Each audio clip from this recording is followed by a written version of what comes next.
ጌታቸው ረዳ የሚያማክሯቸው ጠቅላይ ሚኒስትር አብይ አህመድ ኢትዮጵያን ለመምራት በፈጣሪ የተመረጡ ናቸው ብለው እንደማያምኑ ተናገሩ። የጌታቸውን ቃለ ምልልስ በስፋት እንቃኘዋለን። የመከላከያ ሰራዊት በጎጃምና አዊ ለሁለት ሳምንት ባካሄደ ወታደራዊ ዘመቻ ከ200 በላይ የፋኖ ታጣቂዎች መግደሉን አስታወቀ። የትራምፕ አስተዳደር ኤርትራን ጨምሮ ከ19 ሀገራት ወደ አሜሪካ የገቡ በሁሉም ዜጎች የመኖሪያና የስራ ፍቃድ ላይ እንደገና ምርመራ ሊያደርግ መሆኑ ተነገረ። ያስተዋወቅናችሁን ጨምሮ ሌሎች ዘገቦችን ይዘናል። አብረን እንቆይ።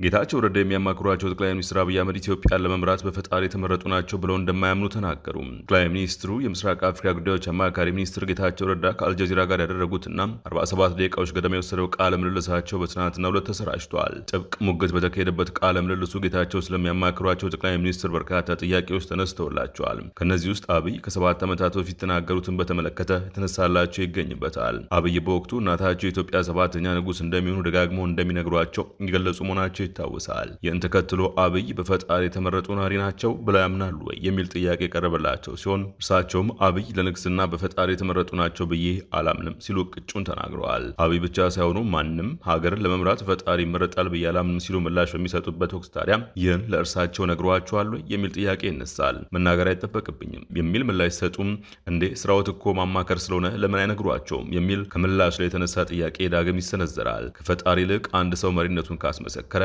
ሊመራ ይችላል ሲሉ ይናገራሉ። ይህን ጊዜ እርሳቸው ማለትም ጠቅላይ ሚኒስትሩ ብቁ መሪነታቸውን አረጋግጠዋል የሚል ጥያቄ ሲነሳላቸው ገና ናቸው ይላሉ። እንዴ በርካታ ዓመታት ተቆጠሩ እኮ እንዴት እስካሁን ብቃታቸውን ማረጋገጥ አልቻሉም የሚል ጥያቄ ይከተላል። ይህንን ለመገምገም እርሳቸውን ወክዬ ምላሽ ለመስጠት አልተቀመጥኩም ሲሉም የኔ አመለካከት ይህ ነው ሲሉ መዲሃሰን ጣልቃ ይገባና ጠቅላይ ሚኒስትሩ ይህንን ቃለ ምልልስ የተከታተሉት ከሆነ ከስሮ የሚያባርሩት ይመስሎት አይመስሎትም ወይ የሚል ጥያቄ ይሰነዝራል። እውነት ለመናገር ምንም ቢፈጠር ግድ የለኝም ብለዋል። ጌታቸው በዚህ ቆይታቸው በምዕራብ ትግራይ ወይም ወልቃይት ጠገዴ አስተዳደር ምክትል አስተዳዳሪ ኮሎኔል ደመቀ ዘውዱ ጋር መገናኘታቸውን በተመለከተ ጥያቄ ተነስቶላቸዋል። ዓለም አቀፉ የሰብአዊ መብቶች ተሟጋች ድርጅት ሁማን ራይትስ ዎች ደመቀ በትግራይ ተወላጆች ላይ የዘር ማጽዳት ኤትኒክ ክሊንዚንግ ፈጽመዋል የሚል ወንጀል አቅርቦባቸው ነበር። ታዲያ የትግራይ ተወላጆች እንዲህ አይነት ወንጀል ከፈጸመ ሰው ጋር መገናኘት ክህደት አይደለም ወይ የሚል ጥያቄ የተነሳላቸው ጌታቸው የትግራይን ሕዝብ ጥቅም ለማረጋገጥ ተፈናቃዮችን ለመመለስ እንዲሁም የስራ ድርሻም ከእርሳቸው ጋር ተገናኝቶ መምከሩን የግድ ያደርገዋል ሲሉ መልሰዋል። ጌታቸው በለንደኑ ቃለ ምልልስ ከጠያቂው ሳይሆን ከታዳሚዎች በኩል ከተነሳላቸው ጥያቄዎች መካከል ደግሞ የአሜሪካው ፕሬዝደንት ዶናልድ ትራምፕ የቅርብ ጊዜ አስተያየት ይገኝበታል። ዶናልድ ትራምፕ በእርሳቸው የስልጣን ዘመን ኢትዮጵያና ግብፅን ጨምሮ 8 ጦርነቶችን እንዳስቆሙ ተናግረው ነበር። ይህን ያስታወሱት ታዳሚው ነገር ግን በኢትዮጵያና ግብፅ መካከል ጦርነት አልነበረም፣ ስለዚህ ትራምፕ እየዋሹ ነው ብለው አያስቡም ሲሉ ጠይቋቸዋል። እርሳቸውም ይመልሳሉ፣ ጠላት ማብዛት አልፈልግም። ትራምፕ ስለተናገሩት ጉዳይ ምንም ማለት ባልፈልግም ጦርነት አስቆሚያለሁ ካሉም የቃላት ጦርነት መሆን አለበት ብለዋል። He didn't tell me personally that he was a messiah or anything. Do you believe he's a messiah? He said his mother told him he would once be a king. Do you believe Abiy was chosen by God to rule Ethiopia? I don't. You don't? I don't. Have you told him that? I don't have to tell him. I mean, you kind of do. He thinks he is, and you're his advisor. Advisors normally give advice. I don't believe God has a specific choices or whatever to lead.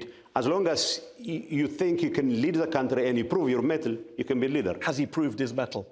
He has yet to prove his mettle. ታዳሚውን ጥያቄ ተከትሎ ጠያቂው መዲ ሐሰን ዶናልድ ትራምፕ ግን እኮ ጦርነቱን አላስቆሙም በማለት አጥብቆ ሲጠይቃቸው አዎ አላስቆሙም፣ ምክንያቱም ምንም አይነት ጦርነት አልነበረምና ብለዋል። መጨረሻም ጌታቸው 20 ዓመታት ገድማ ፖለቲካ ውስጥ ቢቆዩም ቀደም ሲል እንደተዘረዘረው ያሳኩት ነገር እንደ ሌሎች ፖለቲከኞች ሁሉ እምብዛም ነው። ስለዚህ ለቀጣይ ትውልድ አስረክቦ ከፖለቲካው ለመገለል ትክክለኛው ጊዜ አይመስልዎትም የሚል ጥያቄ ተነስቶላቸዋል። እኔም በተመለከተ ስናገር ልክ ነህ፣ እኔና ባልደረቦቼ ሁኔታዎችን ተረድቶና ተቋቁሞ ለመምራት አቅም ላለው ማስረከብ አለብን። ጌታቸውም ከፖለቲካው ሲወጡም ወደ አካዳሚው ሊመለሱ አሊያም መጽሐፍት ሊጽፉ እንደሚችሉ ገልጸዋል።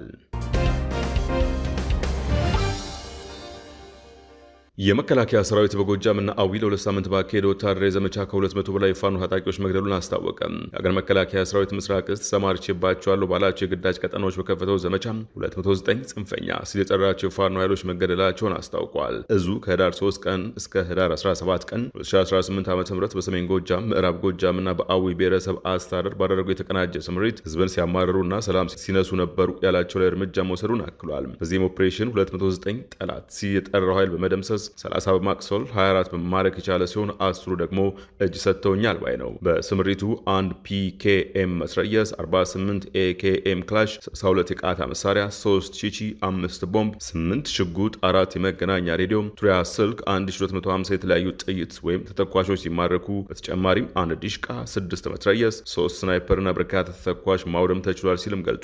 ሰራዊታችን አድርጎታል ባለው የተቀናጀ አሰሳና ፍተሻ በቁዝላ ኬላ መሳሪያቸውን ደብቀው በመኪና ወደ ባህር ዳር ሊገቡ ሲሉ የተያዙትን 3 የጽንፈኛ ያላቸውን ጨምሮ 25 የጠላት ሲል የጠራቸው ሴሎችን በቁጥጥር ስራው ያሉ ብለዋል። 1 ኤኬኤም ክላሽ፣ 3 የቃታ መሳሪያ፣ 1 ሽጉጥና 1 ቦምብም መያዝ ተችሏል ተብሏል። ጌትነት ተባበል የተባለ በእነርሱ አጠራር የጣና መብረቅ ብርጌድ ወታደራዊ አስተዳደር ተደምስሷልም ብለዋል። የትራምፕ አስተዳደር ኤርትራን ጨምሮ ከ19 ሀገራት ወደ አሜሪካ የገቡ በሁሉም ዜጎች የመኖሪያና የስራ ፍቃድ ላይ እንደገና ምርመራ ሊያደርግ መሆኑ ተነገረ። የዩናይትድ ስቴትስ የዜግነትና የኢሚግሬሽን አገልግሎት ኃላፊ ጆሴፍ ኤርሎ እንዳሉት ፕሬዚደንት ትራምፕ አሳሳቢ ከሆኑ ሀገራት የመጡ ስደተኞች በሙሉ እያንዳንዳቸው የመኖሪያና የስራ ፍቃድ በጥብቅ እንደገና እንዲመረመር መመሪያ ሰጥተዋል። ቢቢሲ እነዚህ ሀገራት እነማን እንደሚያካትት ሲጠይቅ ኤጀንሲው ዋይት ሀውስ በሰኔ ወር ያወጣውን አዋጅ ጠቅሷል። እነዚህም ሀገራት ኤርትራ፣ ሶማሊያ፣ ሱዳን፣ ሊቢያና ዲሞክራቲክ ኮንጎን ጨምሮ አፍጋኒስታን፣ የመን፣ ኩባ፣ ሄይቲ፣ ኢራንና ቬኔዙዌላን የሚያካትት ነው። የትእዛዝ የተሰማው አንድ አፍጋኒስታናዊ ረቡዕ ዕለት በዋሽንግተን ዲሲ 2 የብሔራዊ ዘብ አባላት ላይ ተኩሶም ከባድ ጉዳት ካደረሰ በኋላ ነው። ተጠርጣሪው ራህማኑላህ ላካኗል ወደ አሜሪካ በአውሮፓውያን 2021 የገባው ዩናይትድ ስቴትስ ከአፍጋኒስታን መውጣቷን ተከትሎ ለአፍጋኒስታን ልዩ የኢሚግሬሽን ጥበቃ በሚሰጥ ፕሮግራም ነው። በፕሬዚደንት ዶናልድ ትራምፕ በዋይት ሀውስ የብሔራዊ ዘብ አባላት ላይ የተፈጸመው ጥቃት ትልቅ የብሔራዊ ደህንነት ስጋት መሆኑን ተናግረዋል። ኤርሎ ሐሙስ ዕለት ባጋሩት የማህበራዊ ሚዲያ ለጥፋቸው ላይ የመኖሪያና የስራ ፍቃድ እንደገና መታየት የሚጀምረው ከጥቃቱ ጋር በተያያዘ ስለመሆኑ ምንም ያሉት ነገር የለም። ኤርሎ የዚች ሀገርና የአሜሪካ ህዝብ ደህንነት ከምንም በላይ ነው። እናም የአሜሪካ ህዝብ ቀደም ሲል የነበረው አስተዳደር ግዴለሽነት የተሞላበት የሰፈራ ፖሊሲ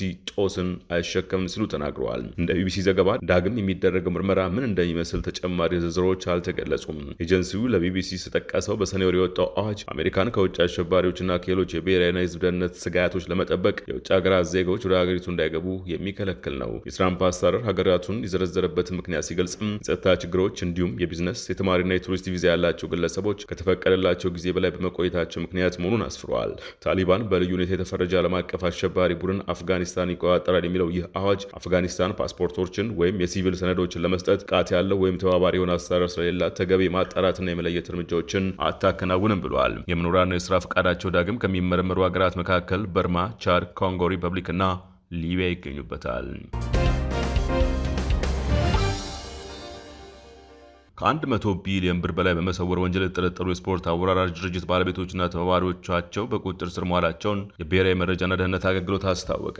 አገልግሎቱ እነዚህ ድርጅቶች ፍቃድ ያላቸውና ከሚመለከታቸው የመንግስት አካላት ጋር በገቡት ውል መሰረት የማይሰሩ፣ በህገወጥ ድርጊት ተሰማርተው መገኘታቸው ፍቃዳቸው የተሰረዘባቸው፣ ምንም አይነት ፍቃድ ሳይኖራቸው በስፖርት አወራራጅነት ተሰማርተው የነበሩ አካላት በዓለም አቀፍ የኢንተርኔት ትስስር አማካኝነት በህገወጥ ድርጊት ተሰማርተው መገኘታቸውን ጠቅሶ ወንጅሏቸዋል። ከፋይናንስ ደህንነት አገልግሎት፣ ከኢትዮጵያ ፌዴራል ፖሊስ፣ ለአዲስ አበባና ከድሬዳዋ ከተማ አስተዳደሮች፣ የጸጥታ አካላት እንዲሁም በህብረተሰቡ ትብብር 24 ተጠርጣሪዎች በቁጥጥር ስር ውለዋል ብለዋል። የቤቲንግ ስፖርት አወራራጅ ድርጅቶች ፊንቴክ ወይም አግሪጌተር ተብሎ ከሚጠሩ የፋይናንስ ስርዓቶችን ከሚያቀላጥፉላቸው የሀገር ውስጥ የክፍያ ስርዓት አቅራቢ ድርጅቶች ጋር በመመሳጠር በአጠቃላይ ሲያንቀሳቀሱት ከነበረው የገንዘብ መጠን መንግስት በተለያዩ የገበያ አማራጮች ማግኘት የነበረበትን 100 ቢሊዮን ብር ሰውረዋል ብለዋል። ለሰዓቱ ያዝናቸው ዜናዎች ተጠናቀዋል። አዲስ ማለዳን ላይክ፣ ሰብስክራይብ እና ሼር ማድረግን አይዘንጉ። ጤና ይስጥልን።